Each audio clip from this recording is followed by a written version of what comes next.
Let's talk about Project 3, Lesson 11. A group of people stand in a circle and hold hands.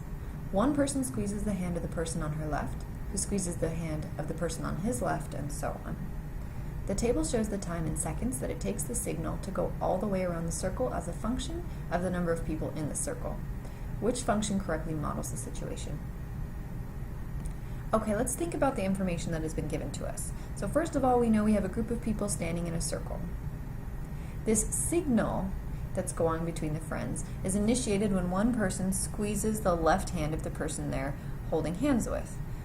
When that person feels their hand being squeezed, they squeeze their other hand, and so on. So they transmit the circle around this group. Now, this table tells us how long this cycle took. So how long did it take for this signal, they're calling it, to go all the way around the circle of friends? So in a circle of 5 people, it took 2.1 seconds. In a circle of 8 people, it took 3.36 seconds, and so on. So we're being asked to find a function that correctly models the situation.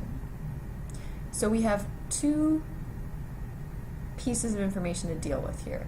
We have P, which we'll call the number of people, and we have S, which we'll call seconds. So how are these two related, and how can I use the information in the table to figure that out? Well, I'm trying to figure out, we'll call it second per person. How many seconds per person does it take for the signal to travel? Select any row of information to figure this out. So I'm just going to do the top row because the numbers are the smallest and the easiest to deal with.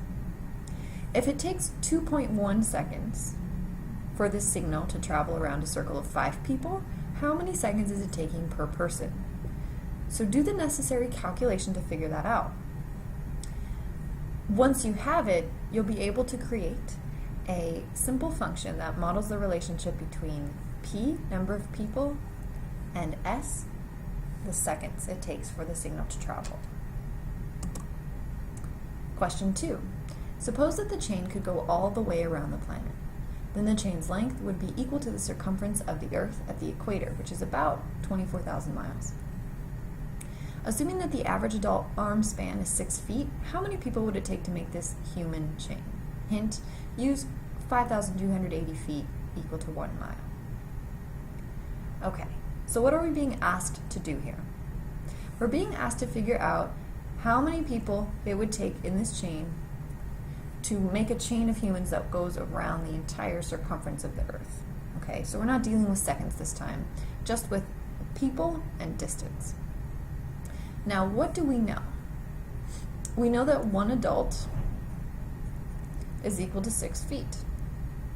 We know that the circumference is equal to 24,000 miles. And we know that 1 mile is equal to 5,280 feet. So how can I use this information?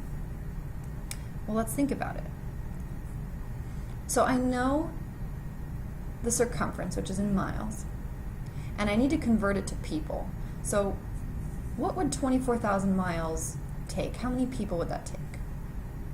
Well, because I know the conversion from miles to feet, that's what I should do. So first of all, take the circumference and figure out how many feet it is. How many feet are the circumference of the Earth? How can I do that? Once I know that circumference, I could take the circumference in feet and divide by 6 to find the number of adults it would take, right? So again, I'm taking the circumference, 24,000 miles. I'm going to convert miles into feet so I know how many feet it takes to go around the center of the Earth.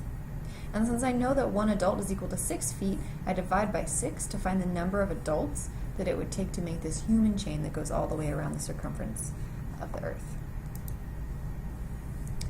At the word go, the first person in the chain squeezes the hand of the second person, who squeezes the hand of the third person, and so on. Given the function for time it takes for the signal to transmit around a circle, how long would it take the signal to travel all the way around the world? Okay, so notice you're not given any numbers here because you already have the information from the first two questions. So in question 1, we found out the function, which dealt with seconds and people. for the signal to travel all the way around the circle. And in question 2, we figured out the number of adults, or the number of people, it would take for the signal to travel all the way around the world. So if I have the function, and I know P, the number of adults it's going to take, the number of people it's going to take, I can plug that into my function and solve for seconds. Now, you need to put your answer in days. So once you have your seconds, you're going to have to go from seconds, convert to minutes, to hours, and finally to days. So remember the relationship between each one. So there are 60 seconds in a minute, 60 minutes in an hour, 24 hours in a day. So think about how you'll do the conversion, okay?